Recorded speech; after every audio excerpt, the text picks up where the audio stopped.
नमस्कार विद्यार्थी मित्रांनो, नागेश करसगी ऑर्किड स्कूलच्या वतीने मी आदिनाथ सर्वदे आपल्या सर्वांचं मनपूर्वक स्वागत करतो। आज आपण इयत्ता 7वी मराठी या विषयामधील उपयोजित लेखन विभागातील अत्यंत महत्त्वाचा घटक अभ्यासणार आहोत। त्या घटकाचं नाव आहे सूचना फलक वाचन। चला तर मग सुरुवात करूयात। सूचना फलक वाचन।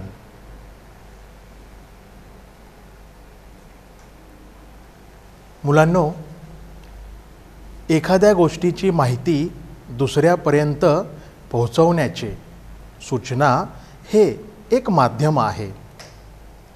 आपल्याला जर एखाद्या गोष्टीची माहिती दुसऱ्यापर्यंत पोहोचवायची आहे तर आपण सूचना या माध्यमाचा वापर करतो।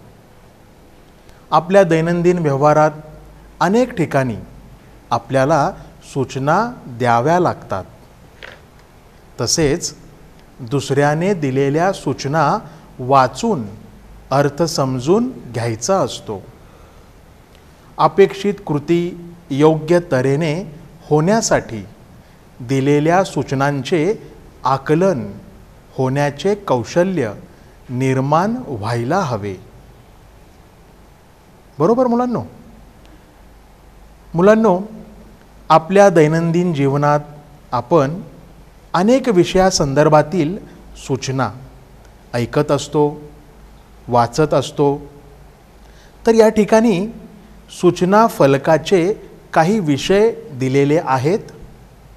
त्यामध्ये पहिला विषय आहे शाळेतील सुट्टीच्या संदर्भात सूचना। आपल्या शाळेतील सुट्टीच्या संदर्भात देण्यात आलेली सूचना। त्यानंतर सहली संदर्भात सूचना, रहदारी संबंधी सूचना, दैनंदिन व्यवहारातील सूचना। तर अशा काही विषयासंदर्भातील सूचना आपण ऐकत असतो व वाचत असतो। बरोबर आहे। यानंतर मुलांनो, या विविध विषयासंदर्भातील सूचना फलकावर आधारित विचारल्या जाणाऱ्या प्रश्नांची आपण चर्चा करूयात। सूचना फलकाच्या आधारे प्रश्न उत्तरे। सूचना फलकाच्या आधारे कृती म्हणजेच प्रश्न सोडवताना कोणती खबरदारी घ्यावी? यामध्ये पहिला नियम दिलाय बघा, संपूर्ण सूचना फलक काळजीपूर्वक वाचावा। आपल्या प्रश्नपत्रिकेत जो सूचना फलक दिलेला असतो तो सूचना फलक सर्वप्रथम काळजीपूर्वक वाचावा। त्यातील सर्व घटकांची माहिती जाणून घ्यावी। जर आपण हा सूचना फलक त्यावरील सूचना काळजीपूर्वक वाचली तरच त्या सूचनेचा आशय आपल्याला समजणार आहे। बरोबर आहे। यानंतर सूचना फलकावरील प्रश्न पाहून त्या अनुषंगाने सूचना फलक पुन्हा नजरेखालून घालावा। सर्वप्रथम सूचना फलक वाचावा। त्यानंतर त्या सूचना फलकाच्या खाली जे प्रश्न दिलेले आहेत ते प्रश्न वाचावेत, समजून घ्यावेत आणि मग पुन्हा एकदा तो सूचना फलक नजरेखालून घालावा। त्यानंतर सूचना फलकावरील सूचनेचा आशय नीट समजून घ्यावा। सूचना फलक काळजीपूर्वक वाचल्यावर त्यावर आधारित प्रश्न समजून घेतल्यावर आपल्याला त्या सूचना फलकावरील सूचना आणि त्या सूचनेचा आशय हा नेमका काय आहे तो समजण्यास मदत होणार आहे। म्हणजे ती सूचना कोणामार्फत देण्यात आलेली आहे, कोणासाठी देण्यात आलेली आहे, किती तारखेला देण्यात आलेली आहे, या विविध गोष्टींचा आपल्याला एक अंदाज येतो. बरोबर आहे. त्यानंतर सूचना फलकावरील सर्व बाबींचे नीट आकलन झाल्यावर प्रश्न सोडवावेत.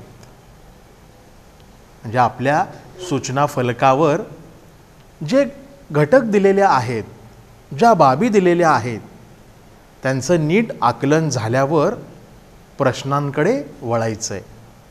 म्हणजे प्रश्नांची उत्तरे ही काय बरं नेमकी येतील, तर ती जाणून घेण्याचा प्रयत्न करायचा आहे. ठीक आहे मुलांनो. तर सूचना फलक वाचन या घटकासंदर्भात ही महत्त्वाची माहिती समजून घेतल्यावर आता आपण प्रत्यक्ष कामास सुरुवात करूयात. आपल्या मराठी पाठ्यपुस्तकात पान नंबर 17 एक सूचना फलक दिलेला आहे. तर सूचना फलक वाचून त्याखालील प्रश्नांची उत्तरे जाणून घेऊयात. ठीक आहे.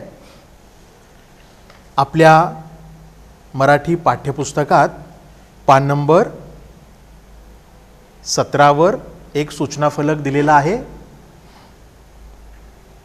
सर्वप्रथम हा सूचना फलक मी वाचतो. सूचना फलक दिनांक 23/9/2019. या सूचना फलकावरील ही जी सूचना आहे, ही सूचना 23 सप्टेंबर 2019 रोजी देण्यात आलेली आहे. समर्थनगर परिसरात पाणी पुरवठा करणाऱ्या पाईपलाईनच्या दुरुस्तीचे काम तातडीने सुरू करण्यात येणार आहे. त्यामुळे उद्या आपल्या परिसराचा पाणी पुरवठा बंद ठेवण्यात येणार आहे. समर्थनगर परिसरातील सर्व नागरिकांनी याची नोंद घ्यावी. तसेच उपलब्ध पाण्याचा वापर अधिक काटकसरीने व जपून करावा. खालच्या बाजूला पाणी पुरवठा विभाग समर्थनगर. समर्थनगर येथील पाणी पुरवठा विभागाच्या वतीने तिथल्या नागरिकांना ही सूचना देण्यात आलेली आहे. 23 सप्टेंबर 2019 रोजी ही सूचना देण्यात आलेली आहे. आता या सूचनेमध्ये नेमकं काय म्हटलेलं आहे बघा. तर पाणी पुरवठा करणारी जी पाईपलाईन आहे, त्या पाईपलाईनच्या दुरुस्तीचं काम तातडीने सुरू करणार आहेत. त्यामुळे उद्या म्हणजे 24 सप्टेंबर, बरोबर. कारण ही सूचना कधी देण्यात आलेली आहे, 23 सप्टेंबर. आणि इथं काय म्हटले, तर उद्या आपल्या परिसराचा पाणी पुरवठा बंद ठेवण्यात येणार आहे. उद्या म्हणजेच 24 सप्टेंबर, बरोबर. तर त्यानंतर या विभागाच्या वतीने नागरिकांना कोणती सूचना दिली बघा पुढं. समर्थनगर परिसरातील सर्व नागरिकांनी याची नोंद घ्यावी. म्हणजे या सूचनेची नोंद घ्यावी. नेमकी ही सूचना, त्या सूचनेचा आशय समजून घ्यावा,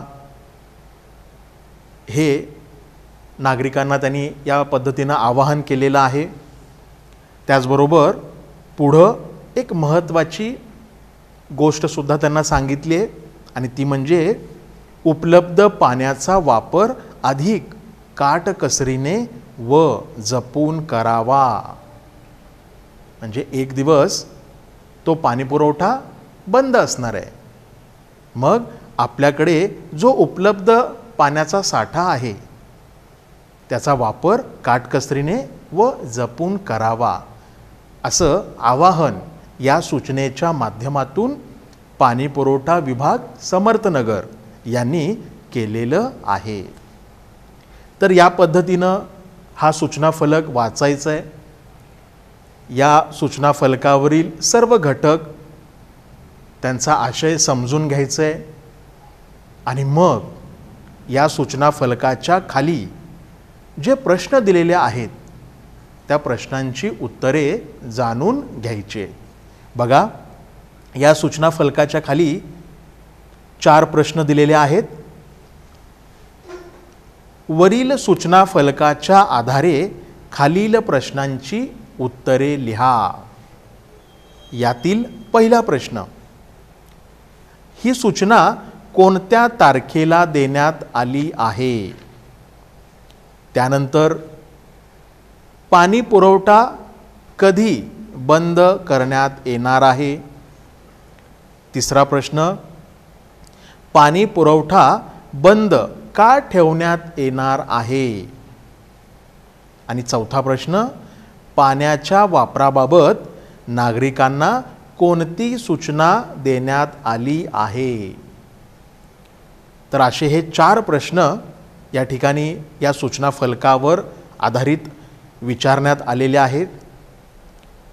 आता या अनुषंगानं पुन्हा एकदा आपण हा सूचना फलक नजरेखालून घालायचा आहे। समर्थनगर परिसरात पाणी पुरवठा करणाऱ्या पाईपलाईनच्या दुरुस्तीचे काम तातडीने सुरू करण्यात येणार आहे। त्यामुळे उद्या आपल्या परिसराचा पाणी पुरवठा बंद ठेवण्यात येणार आहे। समर्थनगर परिसरातील सर्व नागरिकांनी याची नोंद घ्यावी। तसेच उपलब्ध पाण्याचा वापर अधिक काटकसरीने व जपून करावा। पाणी पुरवठा विभाग समर्थनगर। ठीक आहे, तर यानंतर आपण प्रश्नांकडे वळूयात। पहिला प्रश्न आणि त्या प्रश्नाचं उत्तर जाणून घेऊ। पहिला प्रश्न, ही सूचना कोणत्या तारखेला देण्यात आली आहे? उत्तर खूप सोपं आहे। ही सूचना 23 सप्टेंबर 2019 या तारखेला देण्यात आली आहे। वरच्या बाजूला तारीख दिनांक दिलेली आहे 23 सप्टेंबर 2019, बरोबर। त्यानंतर पुढचा प्रश्न, पाणी पुरवठा कधी बंद करण्यात येणार आहे? आता या सूचना फलकात उद्या असा उल्लेख झालेला आहे आणि ही सूचना कधी देण्यात आलेली आहे तर 23 सप्टेंबर रोजी, बरोबर। आणि उद्या म्हटलंय म्हणजेच 24 सप्टेंबर 2019 रोजी पाणी पुरवठा बंद करण्यात येणार आहे, बरोबर। पाणी पुरवठा कधी बंद करण्यात येणार आहे? उत्तर, पाणी पुरवठा 24 सप्टेंबर रोजी बंद करण्यात येणार आहे। आलं लक्षात? यानंतर तिसरा प्रश्न, पाणी पुरवठा बंद का ठेवण्यात येणार आहे?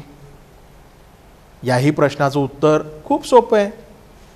तर समर्थनगर परिसरातील पाईपलाईनच्या दुरुस्तीचे काम तातडीने करायचे असल्यामुळे पाणी पुरवठा बंद ठेवण्यात येणार आहे, बरोबर। त्यानंतरचा प्रश्न, पाण्याच्या वापराबाबत नागरिकांना कोणती सूचना देण्यात आली आहे? खूप महत्त्वाचा प्रश्न आहे। तर नागरिकांना कोणती सूचना देण्यात आलेली आहे? आणि उत्तर आहे, नागरिकांनी त्यांच्याकडे उपलब्ध असलेल्या पाण्याचा वापर अधिक काटकसरीने व जपून करावा अशी नागरिकांना सूचना देण्यात आली आहे। आलं लक्षात मुलांनो? तर या पद्धतीनं या सर्व प्रश्नांची उत्तरे जाणून घ्यायची आहेत। ठीक आहे, तर अशाच स्वरूपाचा आणखीन एक प्रश्न आपण पाहणार आहोत, समजून घेणार आहोत. बघा, तुमच्या टीव्ही स्क्रीनवर दिसत असेल. खालील सूचना फलकाच्या आधारे प्रश्नांची उत्तरे लिहा. तर या ठिकाणीही एक सूचना फलक देण्यात आलेला आहे आणि यावरील सूचना 22/3/2017 रोजी देण्यात आली आहे. 22/3 म्हणजे 22 मार्च 2017, बरोबर.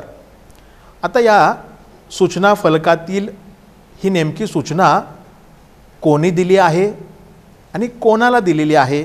बघा, श्रीरामनगर परिसरातील नागरिकांना सूचित करण्यात येते की 1 एप्रिल 2017 पासून या विभागात भारनियमन सुरू करण्यात येत आहे. या अंतर्गत दर मंगळवार व शुक्रवार या दिवशी सकाळी 10 ते दुपारी 3 वाजेपर्यंत वीज पुरवठा खंडित करण्यात येणार आहे. एप्रिल व मे या 2 महिन्यांसाठी हे भारनियमन करण्यात येणार आहे. भारनियमनाची मुदत वाढल्यास नागरिकांना तशी आगाऊ सूचना देण्यात येईल. तरी नागरिकांनी कृपया सहकार्य करावे. वीज पुरवठा विभाग श्रीरामनगर. तर वीज पुरवठा विभाग श्रीरामनगर यांनी तेथील नागरिकांना एक सूचना दिली आहे. तर ही सूचना 22 मार्च 2017 रोजी दिलेली आहे आणि या सूचनेमध्ये काय म्हटलेलं आहे?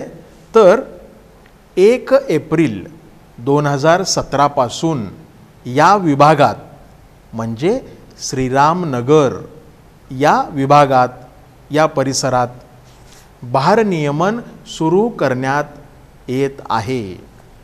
भारनियमन म्हणजे लोड शेडिंग. आणि हे भारनियमन कधी सुरू करण्यात येणार आहे? तर 1 एप्रिल 2017.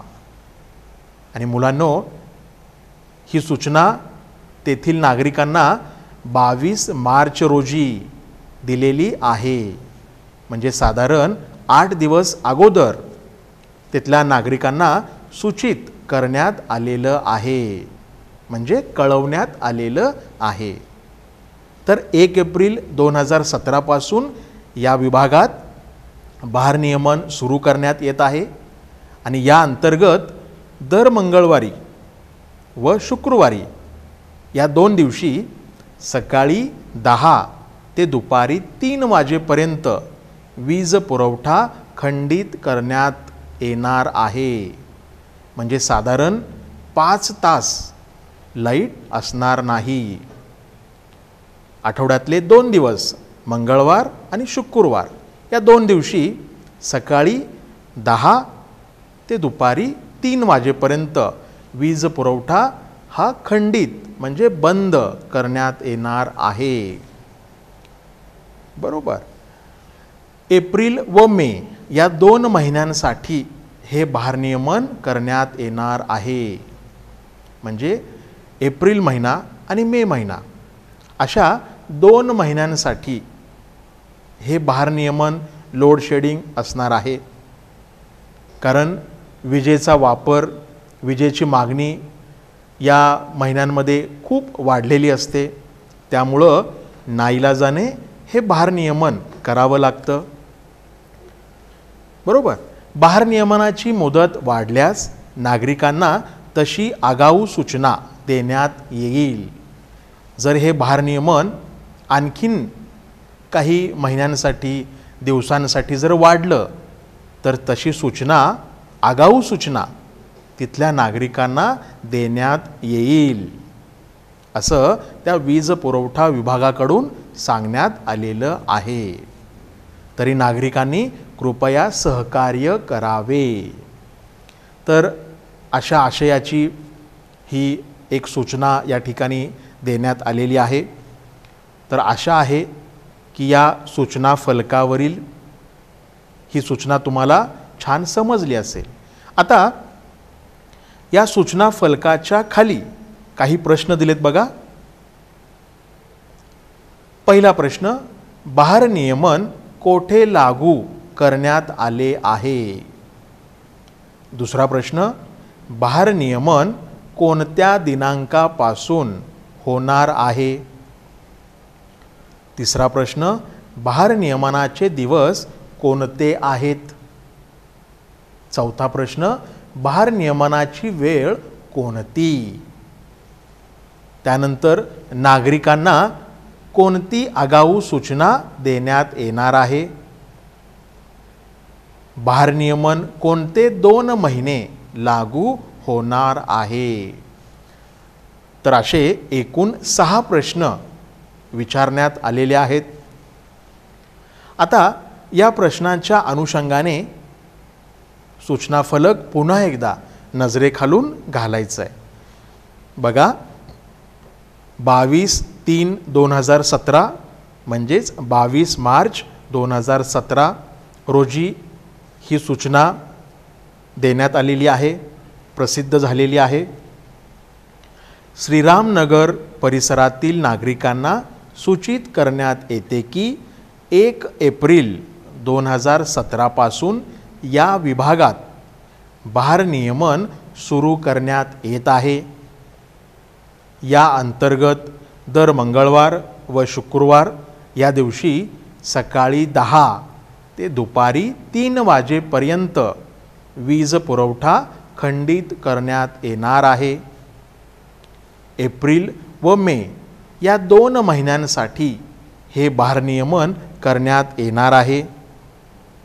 भारनियमनाची मुदत वाढल्यास नागरिकांना तशी आगाऊ सूचना देण्यात येईल. तरी नागरिकांनी कृपया सहकार्य करावे. वीज पुरवठा विभाग, श्रीरामनगर. ठीक आहे. तर या पद्धतीनं पुन्हा ही सूचना वाचायची आहे, नजरेखालून घालायची आहे. आता या सूचना फलकावर आधारित जे प्रश्न दिलेत त्या प्रश्नांची उत्तरं जाणून घेऊ. पहिला प्रश्न, भारनियमन कोठे लागू करण्यात आले आहे? उत्तर खूप सोपं आहे.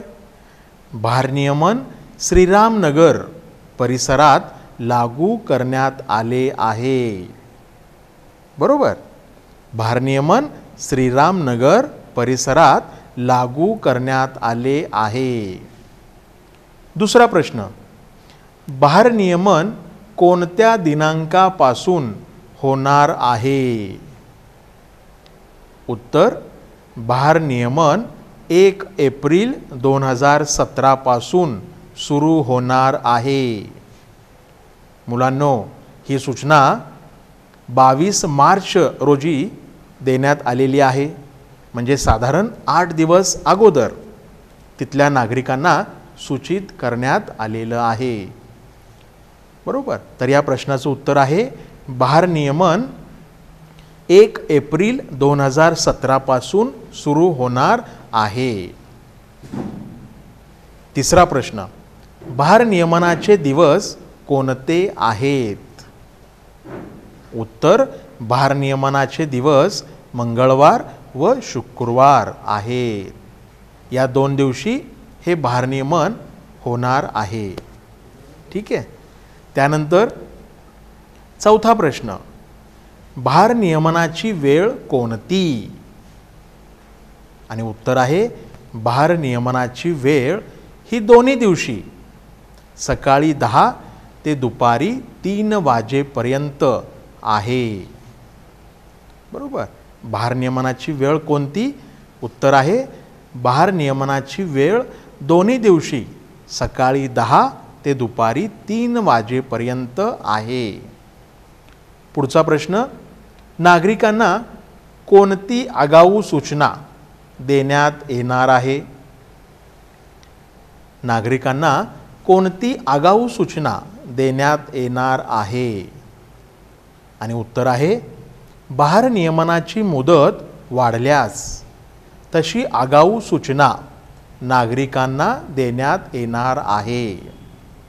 म्हणजे हे भारनियमन लोड शेडिंग जर वाढलं, एप्रिल आणि मे या 2 महिन्यांमध्ये हे भारनियमन असणार आहे, पण समजा जर वाढलं तर तशी आगाऊ सूचना नागरिकांना देण्यात येणार आहे. पुढचा प्रश्न, भारनियमन कोणते 2 महिने लागू होणार आहे? आणि उत्तर भारनियमन एप्रिल व मे या 2 महिन्यांसाठी लागू होणार आहे. लक्षात मुलांनो, तर या पद्धतीनं सूचना फलकावर आधारित या प्रश्नांची उत्तरे जाणून घ्यायची. यानंतर आणखीन एक प्रश्न आपण समजून घेणार आहोत. बघा, आता या ठिकाणी सूचना फलक देण्यात आलेला आहे. खालील सूचना फलकाच्या आधारे प्रश्नांची उत्तरे लिहा. सूचना फलक आणि या सूचना फलकावरील ही सूचना 12/12/2017 रोजी देण्यात आलेली आहे. म्हणजे 12 डिसेंबर 2017 रोजी ही सूचना प्रसिद्ध झालेली आहे. आता नेमकं ही सूचना कोणी दिलेली आहे, कोणाच्या वतीने देण्यात आलेली आहे व कोणासाठी ही देण्यात आलेली आहे, आणि या सूचनेचा आशय हा नेमका काय आहे हे समजून घेऊ. सर्वप्रथम सूचना फलक आपण व्यवस्थित वाचून काढूयात. बघा, सूचना फलक दिनांक 12/12/2017 म्हणजे 12 डिसेंबर 2017. आझाद नगर भागातील महात्मा गांधी मार्गाचे डागडुजीचे काम सुरू होत असल्याने दिनांक 20 डिसेंबर ते 26 डिसेंबर या कालावधीत हा मार्ग नागरिकांसाठी बंद ठेवण्यात आला आहे. या काळात या मार्गावरील वाहतूक र.घ. गोळे या मार्गावरून वळवण्यात आली आहे. नागरिकांना होणाऱ्या गैरसोयीबद्दल आम्ही दिलगीर आहोत, तरी नागरिकांनी कृपया सहकार्य करावे. 27 डिसेंबरपासून महात्मा गांधी मार्गावरील वाहतूक पूर्ववत होईल. महानगरपालिका आझादनगर विभाग. तर ही सूचना महानगरपालिका आझादनगर विभागाच्या वतीने तेथील नागरिकांना देण्यात आलेली आहे. आता यातील पहिला प्रश्न, आझादनगर भागातील कोणता मार्ग बंद ठेवण्यात येणार आहे? आणि उत्तर आहे आझादनगर भागातील महात्मा गांधी मार्ग बंद ठेवण्यात येणार आहे. महात्मा गांधी मार्ग कशासाठी बंद ठेवण्यात आला आहे? उत्तर खूप सोपं आहे. तर महात्मा गांधी मार्गाचे डागडुजीचे काम सुरू होत असल्याने बंद ठेवण्यात आला आहे. तिसरा प्रश्न, महात्मा गांधी मार्ग बंद असताना कोणत्या मार्गावरून वाहतूक वळवण्यात आली आहे? आणि उत्तर महात्मा गांधी मार्ग बंद असताना या मार्गावरील वाहतूक र.घ. गोळे या मार्गावरून वळवण्यात आली आहे. पुढचा प्रश्न, महात्मा गांधी मार्गावरील वाहतूक कधी पूर्ववत होणार आहे? आणि उत्तर 27 डिसेंबरपासून महात्मा गांधी मार्गावरील वाहतूक पूर्ववत होईल. आणि शेवटचा प्रश्न, ही सूचना कोणत्या दिवशी जाहीर करण्यात आली आहे? आणि उत्तर ही सूचना 12 डिसेंबर 2017 रोजी जाहीर करण्यात आली आहे. तर मुलांनो, आज आपण सूचना फलक वाचन या अत्यंत महत्त्वाच्या घटकाची माहिती समजून घेतली, त्याचबरोबर काही सूचना फलकावर आधारित प्रश्नांची उत्तरंही जाणून घेतली. तर आशा आहे हा घटक तुम्हाला छान समजला असेल. ठीक आहे, धन्यवाद.